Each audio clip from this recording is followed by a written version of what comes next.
चलो भाई देखो अब मैं क्या करता हूँ। आपने कहा पाकिस्तान घुटनों के बल आ गया और देश के मीडिया ने यह कहा कि कराची पहुंच गए, लाहौर पे कब्जा कर लिया, इस्लामाबाद में झंडा फहराने वाले, तो सुनने लगा हो गया काम, पाकिस्तान तो सुबह तक आ जाएगा। और आपने नाम भी सिंदूर रखा, ऐसा लग रहा था कि भारत पाकिस्तान की मांग में सिंदूर भर रहा है, ऐसा ही लग रहा था भाई। जब सिंदूर नाम रखा, और सिंदूर का मतलब ही हो गया, अरे हाँ तो सिंदूर का मतलब ये होता है कि हमारे हिंदू धर्म के अंदर सिंदूर का, आप रुकिए साहब, ऐसे क्या कर रहे हो आप? खुद तो आधा घंटा भाषण दे दिया तो मुझे कह रहे हो जाओ, आप कमाल कर रहे हो। तो नहीं बोलना और क्या। सिंदूर हमारे हिंदू धर्म के अंदर सिंदूर का मतलब है कि महिलाएं सिंदूर पति को मानती है, वो मांग भरती है सिंदूर, सही पकड़े हैं मेरा पति। तो सिंदूर तो भारत ने भर दिया पाकिस्तान के अंदर, तो पाकिस्तान तो पत्नी हो गई भारत की। ले वो विदाई बाकी लेके आ जाओ, आप हो गया सारा काम। तो मेरा समझ लीजिए एक ये था कि अपन इस सदन के अंदर चर्चा कराएं, सारी बातें, वाद विवाद, हंसी मजाक भी चली, आरोप प्रत्यारोप भी चले।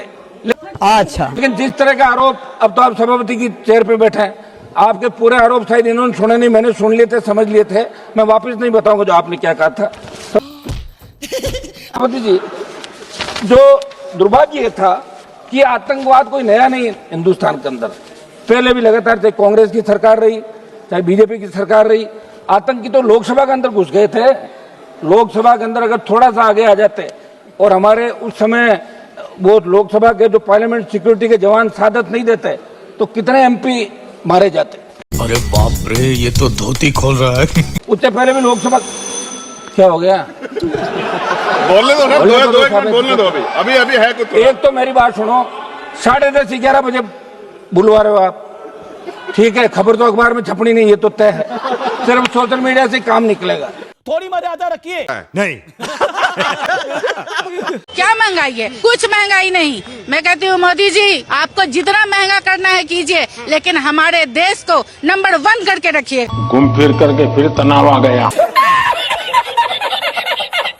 आज जापान क्या है, यहाँ पे पैसा जमा करते हैं तो आपको भारत सरकार टैक्स देती है, लेकिन वही आप लोग कहते हैं कि जापान बहुत अच्छा है। जापान में अगर आप पैसा जमा करेंगे तो वो बैंक वाले आपसे टैक्स लेंगे। अम्मा बहन पे आ जाऊंगा मैं इनकी। ये है हमारे मोदी का पावर। मतलब महंगाई कितना भी हो जाए, लेकिन मोदी जी को जो है नंबर 1 देश बनाना। मोदी जी नंबर 1 थे, नंबर 1 है और नंबर 1 रहेंगे। बोलिए जय श्री राम। अब इस तरह से मुक्ति कैसे? मोदी का मतलब अब यहाँ हो गया झूठा आदमी। अगर किसी को कोई जो ज्यादा 2-4 को झूठ बोलता है ना, तो लोग एग्जाम्पल देते हैं कि मोदी है क्या। गजब बेइज्जती है। इस तरह से मोदी का जो है क्रेज है अभी भारत में और बिहार में। मोदी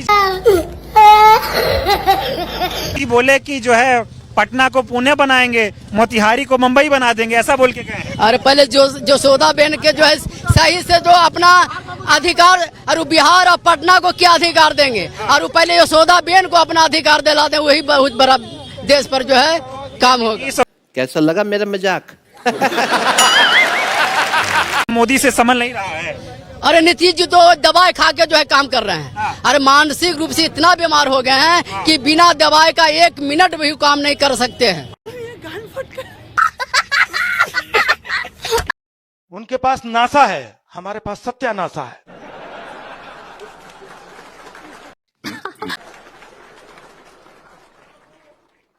ये तो सुनीता विलियम्स वहां पे फंसी थी, ये यहां पे फंसे थे। चुनाव हो रहे थे, फंसे रहते। इन्होंने ध्यान नहीं दिया। अगर इनको पता चल जाता तो अगले दिन सुनीता विलियम्स नीचे होती। या करना ही क्या था?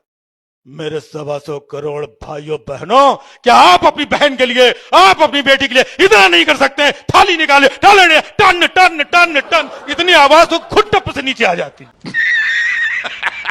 और अब तो पाकिस्तान को, हाँ सर, पाक अधिकृत कश्मीर को बचाना मुश्किल हो रहा है। क्या बात कर रहे हैं आप? देखना, चुनाव के बाद मोदी जी को तीसरी बार प्रधानमंत्री बनने दीजिए, अगले 6 महीने के अंदर आप देखेंगे कि पाक अधिकृत कश्मीर भी भारत का हिस्सा हुआ।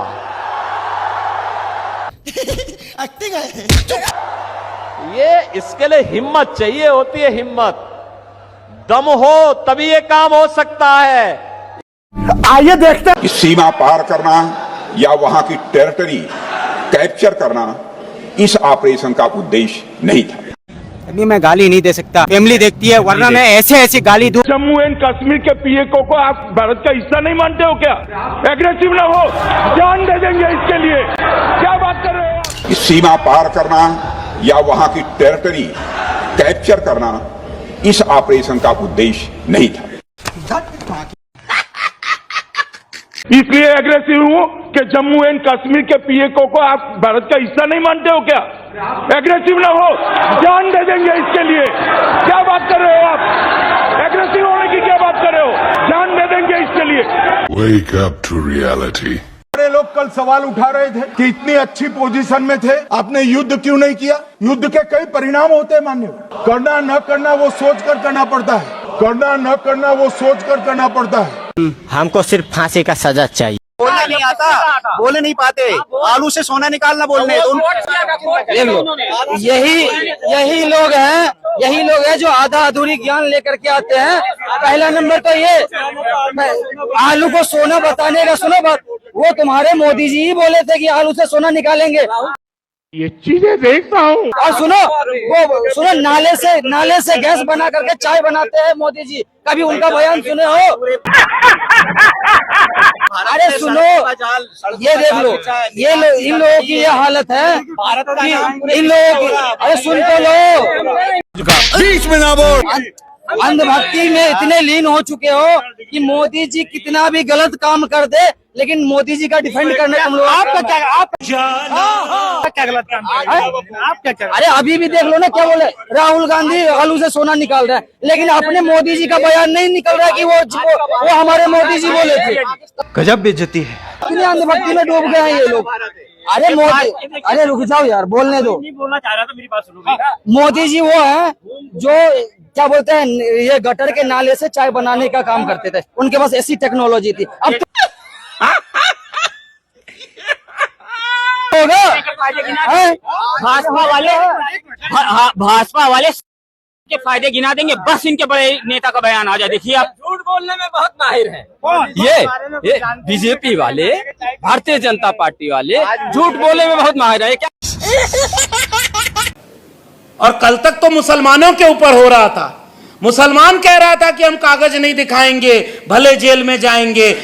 अब तो वहां के दलितों, पिछड़ों, जिनके बाढ़ में घर बह गए, जिनके लोग वहां पर घर में हैं नहीं, पलायन कर गए, सब कागज बनवाने में लगे हुए हैं। मोदी जी आपको शर्म नहीं आती?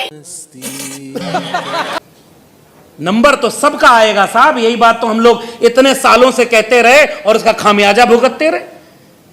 जलते घर को देखने वालों, फूस का छप्पर आपका है, आग के पीछे तेज हवा है, आगे मुकद्दर आपका है। और उनके कत्ल पे मैं भी चुप था, मेरा नंबर अब आया, और मेरे कत्ल पे आप भी चुप हो, अगला नंबर आपका है।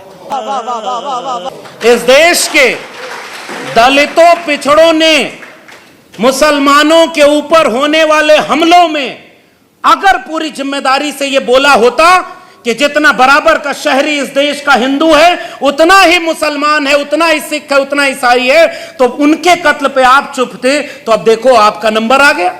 क्या बात है सर, क्या बात है सर। मैंने सरेंडर शब्द बोला, पूरा देश समझ गया आज तक के दर्शक मैं किसके लिए बोल रहा हूं। अरे बड़े खतरनाक लोग हैं। सरेंडर कहूंगा, फेंकू कहूंगा, कुछ भी कहूंगा, तो सब पूरे देश समझ जाते हैं कि अगर झूठा पीएम कहा तो किसके लिए कहा। मैं तो सीधा सीधा सवाल पूछ रहा हूं कि भाई किस तरह से चीन 80% जो हथियार पाकिस्तान को दे रहा था, उसको आपने वीजा, ऑपरेशन सिंदूर चल रहा है और आपने उनके नागरिकों को वीजा देना शुरू कर दिया।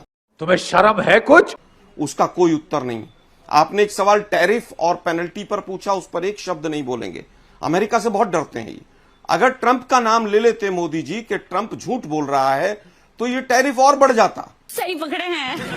कहीं ना कहीं वो और सच बोलता, जैसा कि राहुल गांधी जी ने कहा है, वो इनकी और पोल पट्टी खोल देता। इसलिए डरते हैं, सरेंडर करते हैं ट्रंप के सामने, इसलिए कुछ नहीं बोलते हैं। अब मैंने सरेंडर शब्द बोला तो पूरा देश समझ गया आज तक के दर्शक मैं किसके लिए बोल रहा हूं। हाँ सर। जैसा कि अभी के शहजाद जी कह रहे थे, सरेंडर कहूंगा, फेंकू कहूंगा, कुछ भी कहूंगा तो सब पूरे देश समझ जाते हैं कि अगर झूठा पीएम कहा तो किसके लिए कहा। मुझे अपने घर जाना है। लेकिन आज का विषय वो नहीं, आज का विषय सीधा सीधा ये है कि क्या आतंकवाद समाप्त हो गया, क्या मकसद पूरा हो गया। अरे भाई मकसद अगर पूरा हो गया तो 21 से ठिकाने जो 9 हुए उसकी परमिशन किसने दी? इसका आंसर तो नहीं आता मुझे। ये पेपर लीक किसने किया?